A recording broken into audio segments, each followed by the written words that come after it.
Olá, pessoa! Como está você? Eu vejo muita gente espalhando informações erradas, confusas e até maldosas sobre as nossas leis, principalmente sobre a nossa Constituição Federal. Então, eu decidi começar aqui no canal uma série de vídeos explicando a nossa Constituição e compartilhando informações sobre ela de uma forma que você possa entender. Porque se você ainda não me conhece, ou é o primeiro vídeo meu que vê, eu sou Sara Joque, sou especialista em direito público e uma das minhas missões neste mundo é te explicar os seus direitos da forma mais simples possível. Mas antes, eu preciso sinalizar alguns pontos com você. Eu sei que, infelizmente, no nosso país, entre as leis e a realidade, muitas vezes existe uma distância.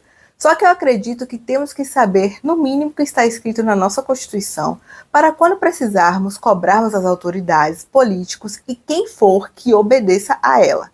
Então, não me venham falar nos comentários, isso não acontece, fulaninho disse que não é assim. Eu estou aqui, compartilhando meu conhecimento gratuitamente com você, tendo como base a lei, para que você não seja mais um ou uma que só reproduz o que lê no WhatsApp ou que outras pessoas que não são da área e não possuem conhecimento sobre o assunto te dizem, tá bom?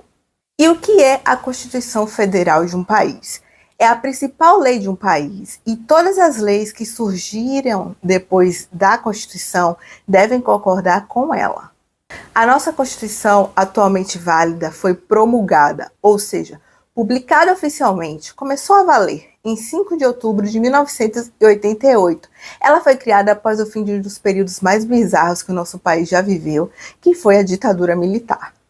Vou abrir um parêntese aqui. Você que defende e acha lindo esse período bizarro da história do Brasil, te peço que, por gentileza, busque ler sobre o assunto com escritores comprometidos com a verdade. Veja documentários escritos sobre o assunto. Conversem com as pessoas que realmente sentiram as dores daquela época e não os burgueses que foram e continuam sendo privilegiados. E aí sim, honestamente, estabeleçam uma opinião sobre esse período. Não só sobre esse assunto, mas em todos os assuntos em que você deseja ou precisa estabelecer uma opinião ou um entendimento, faça isso, tá bom? Fechando o meu parêntese. A nossa Constituição possui 245 artigos e mais alguns outros dispositivos emendados, e eu não sei se eu vou trazer todos os artigos nessa série, porque alguns são muito técnicos e eu acredito que não serão tão interessantes para você. Mas se vocês acharem que vale a pena falar de todos, vamos conversando ou aqui nos comentários ou nas minhas outras redes. Nossa Constituição é considerada uma Constituição cidadã, por se preocupar muito com os direitos sociais, os direitos dos cidadãos e os direitos daqueles que não são privilegiados, que chamamos de minoria, mas que na verdade é a maioria da população do nosso país. E antes de iniciar com o artigo 1º da Constituição Federal, vou te sugerir compartilhar esse vídeo também com estudantes que estão na faculdade de Direito, principalmente os que estão começando, pois eu vou explicar coisas aqui que na minha época de faculdade não me explicaram e eu tive que buscar a informação sozinha. E se você quer ler a Constituição junto comigo ou até depois, vou deixar aqui no box de informações o link do site do Planalto, que vai te levar diretamente para ela, ou você coloca no Google CF Planalto. O primeiro link que aparecer é o da Constituição. Voltando.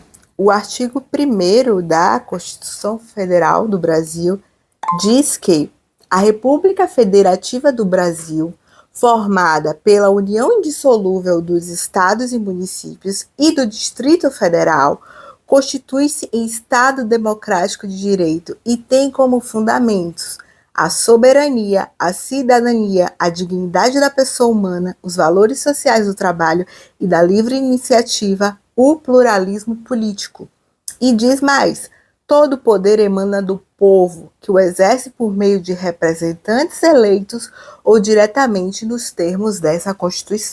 Eu vou começar explicando o caput do artigo, que traduzindo para uma linguagem mais fácil, é a cabeça do artigo, o início dele, e essa parte que está aparecendo aqui em algum lugar da tela. O que é uma república federativa? É um país que é estruturado como uma federação e uma república. Ser federação significa que o que a gente conhece popularmente como estados, exemplo, estado da Bahia, estado de São Paulo, e por aí vai, possuem governos próprios que são autônomos, mas todos eles são unidos ao governo federal, à União, formando a República. E dizer que essa República Federativa é indissolúvel significa dizer que a gente não pode separar estados para transformar em outro país ou expulsar um estado do país do Brasil, como algumas pessoas desejam. Enquanto a Constituição Federal for válida, isso é impossível. E dizer que o nosso país é um Estado democrático de direito evidencia que os direitos dos cidadãos são protegidos, ou busca-se que sejam protegidos, e também que os poderes legislativo, judiciário e executivo são independentes na tarefa de fiscalizar e cuidar dos direitos dos cidadãos. Provavelmente, mais para frente, eu irei fazer um vídeo só sobre esses poderes, tá bom? E o mais importante, nós que temos o poder de decidir quem são nossos governantes e podemos cobrar deles que cumpram seu papel. E se isso não acontece aqui no Brasil, resumidamente, posso afirmar que nos alienaram a pensar que política é uma coisa ruim, sendo que você, querendo ou não, a política influencia em quase tudo na sua vida. Colocaram na nossa cabeça que não temos poder de mudar nada, quando na verdade temos sim. E por fim, aprenderam a tapear as pessoas em troca de voto. E eu acredito que esses são um dos vários motivos que explicam o que passamos no nosso país. Voltando para o artigo, agora vamos para os fundamentos ou princípios da República Federativa do Brasil que estão nos incisos. E incisos são esses números romanos que estão aparecendo no artigo 1º.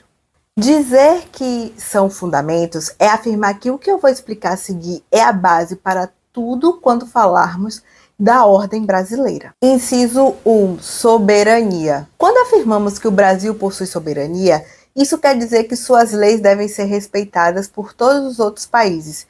E se o Brasil, de forma voluntária, assinar tratado com outros países, aí sim, ele vai ter que obedecer às regras desse tratado e colocar ele como nossas leis também. Inciso 2, cidadania. A cidadania assegura que o cidadão, que é aquele que, dentre várias coisas, resumindo aqui, possui o poder de voto e ser votado, possui o direito de participar da vida política do país. E, além disso, o cidadão, aliás, ninguém é obrigado a obedecer ordens que sejam erradas, ou seja, vão contra as leis, pois não podemos negar nosso Estado de Direito. Inciso 3, dignidade da pessoa humana. A dignidade da pessoa humana significa dizer que a nossa Constituição, válida atualmente, colocou o cuidar do ser humano como a principal preocupação do nosso Brasil, tratando de forma igual que for possível e dando o máximo do que for melhor para aqueles casos que são desiguais. E isso chama outros direitos, que eu vou explicar em outros momentos, porque se eu ficar colocando-os aqui, o vídeo vai ficar gigante e eu vou fugir do artigo 1º. E minha ideia é, em cada vídeo, focar em um artigo. Antes de seguir falando sobre o artigo 1º da nossa Constituição Federal, se você gostou do vídeo até aqui, deixa o seu gostei aqui para mim e se inscreve no canal para acompanhar os próximos conteúdos que eu irei publicar. Desde já agradeço. Inciso 4. Os valores sociais do trabalho e da livre iniciativa. O fundamento dos valores sociais do trabalho e da livre iniciativa expressa que nosso país sim é capitalista, só que ao mesmo tempo ele demonstra que o trabalho possui valor social, pois é o meio que as pessoas podem garantir sua sobrevivência e também serve para o desenvolvimento e o crescimento econômico do país. Lembrando que, se não for proibido por lei, você pode trabalhar no que você desejar. Inciso 5. Pluralismo político.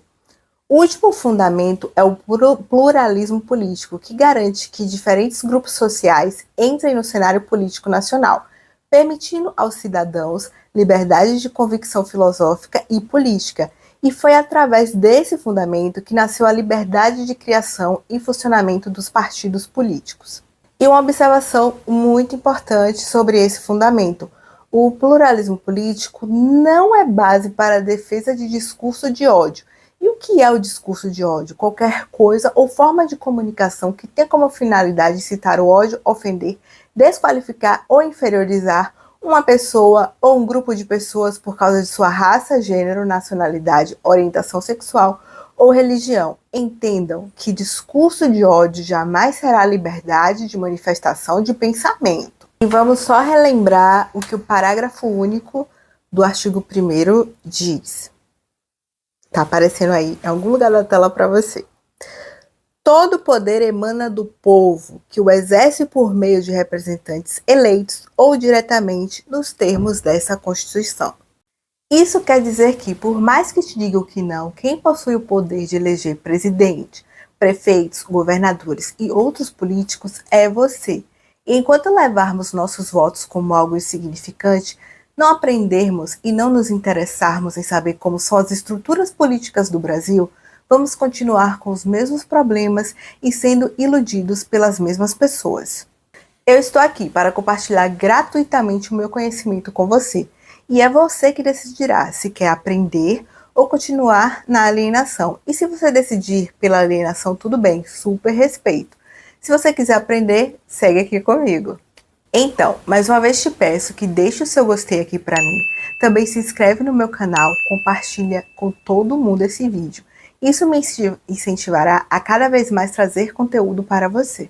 Se ficar alguma dúvida sobre o que eu falei, deixa aqui nos comentários que eu respondo. Me segue também nas outras redes. Lá faço conteúdos exclusivos, respondo caixinhas de perguntas e muito mais. Todas são @sara.joc. Um abraço e até o próximo vídeo.